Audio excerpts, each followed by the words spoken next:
کہ vaginal itching یا burning بہت زیادہ ہو رہی ہے، نارمل ڈیلیوری کو 10 مہینے ہوئے ہیں، تو اس کا کیا علاج ہے؟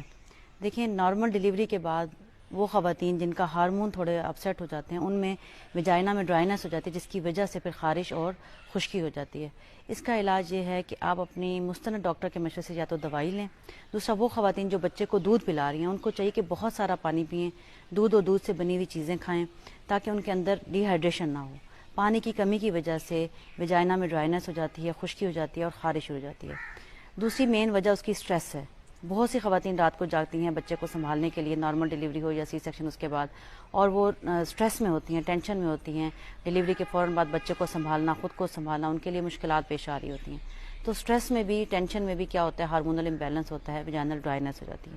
اس کے علاوہ نیچرلی پریگنینسی کے بعد، ڈیلیوری کے بعد ہارمونز کو نارمل ہونے میں، فیمیل کا سسٹم کو نارمل ہونے میں 1 سال لگ جاتا ہے۔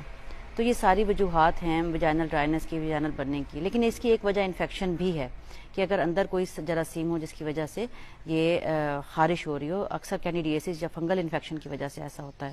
تو یہ آپ کی ڈاکٹر ہی ڈائگنوز کر سکتی ہے کہ کس وجہ سے آپ کو یہ پرابلم ہو رہا ہے، اور اس کے مطابق آپ کو ٹریٹمنٹ دینا چاہیے۔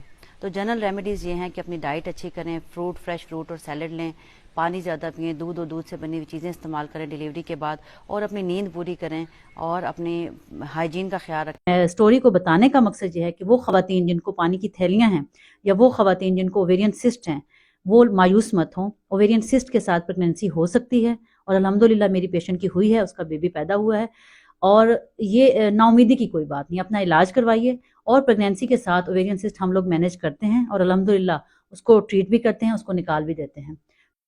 السلام علیکم، میں ہوں doctor Zainab, consultant gynaecologist and infertility specialist from Bahawalpur. آج میں آپ لوگوں سے اپنے ایک پیشنٹ کی سٹوری شیئر کرنا چاہتی ہوں۔ یہ پیشنٹ میرے پاس آئی تھی کہ اس کی پہلے ایک بچہ پیٹ میں فوت ہو چکا تھا، اور اب اس کو پریگنینسی نہیں ہو رہی تھی، اور اس کو اوویرین سسٹ تھے، جسے ہم کہتے ہیں کہ بچے انڈے دانی میں پانی کی تھیلیاں ہونا۔ اس اوویرین سسٹ کی وجہ سے اس کو آف اینڈ آن پین بھی ہوتا تھا۔ خیر، آفٹر ٹریٹمنٹ اس کو پریگنینسی ہو گئی الحمدللہ، اور سسٹ بھی ساتھ میں موجود تھا۔ اس سسٹ کا سائز ایک بڑے ٹماٹر جتنا، یعنی کہ 5x5 سینٹی میٹر سے زیادہ تھا۔ نارملی ہم کہتے ہیں کہ 5 سینٹی میٹر سے سائز کم ہو تو خطرے کی کوئی بات نہیں ہوتی، لیکن اس پیشنٹ کو جب یہ 4تھا مہینہ تھا پریگنینسی کا، شدید تکلیف شروع ہوئی، اور اس کو مجھے داخل کرنا پڑا، اور ٹیکے لگانے پڑے درد کے لیے، تاکہ اس کا درد کنٹرول کیا جا سکے۔ یہ بہت ڈری ہوئی تھی کہ کہیں میرا بچہ ضائع نہ ہو جائے، مجھے اس سسٹ کی وجہ سے میرے بچے کی گروتھ نہ رک جائے۔ یاد رکھیں، جو سسٹ ہے وہ انڈے دانی میں ہوتا ہے، اور بچہ بچے دانی میں ہوتا ہے۔ اس لیے اس کی پریگنینسی ٹھیک گئی، گو کہ 1-2 دفعہ اس کو سیویر اٹیک ہوا پین کا، جس کی وجہ سے اس کو انجیکشن اور ٹیکے بھی لگوانے پڑے، لیکن الحمدللہ 9 مہینے اسموتھلی اس کی جو ہے نا پریگنینسی اینڈ اپ ہوئی، اور اس کا میں نے بیبی ڈیلیور کیا، بیبی بوائے پیدا ہوا کچھ دن پہلے، اور وہ بہت خوش تھی۔ اور مزے کی بات یہ ہے کہ ڈیورنگ سرجری نہ صرف ہم نے اس کا بیبی ڈیلیور کیا ڈیورنگ سی سیکشن، بلکہ ساتھ میں ہم نے اس کی وہ سسٹ بھی ریموو کی۔ اس کی پکچرز بھی میں آپ سے شیئر کروں گی۔ وہ پورے ایک بڑے آلو کے سائز کی تھی، اور اس کو ہم نے اس طرح سے نکالا، کیونکہ وہ واٹر کنٹیننگ سسٹ تھی، پانی کی تھیلی تھی، کہ وہ پھٹے نہ۔ تو اس کو اس طریقے سے بڑے ایک جسے کہتے ہیں میٹیکولس سرجیکل ٹیکنیک کے ذریعے نکالا گیا۔ اور اس سٹوری کو بتانے کا مقصد یہ ہے کہ وہ خواتین جن کو پانی کی تھیلیاں ہیں، یا وہ خواتین جن کو اوویرین سسٹ ہیں، وہ مایوس مت ہوں۔ اوویرین سسٹ کے ساتھ پریگنینسی ہو سکتی ہے، اور الحمدللہ میری پیشنٹ کی ہوئی ہے، اس کا بیبی پیدا ہوا ہے، اور یہ نا امیدی کی کوئی بات نہیں، اپنا علاج کروائیے۔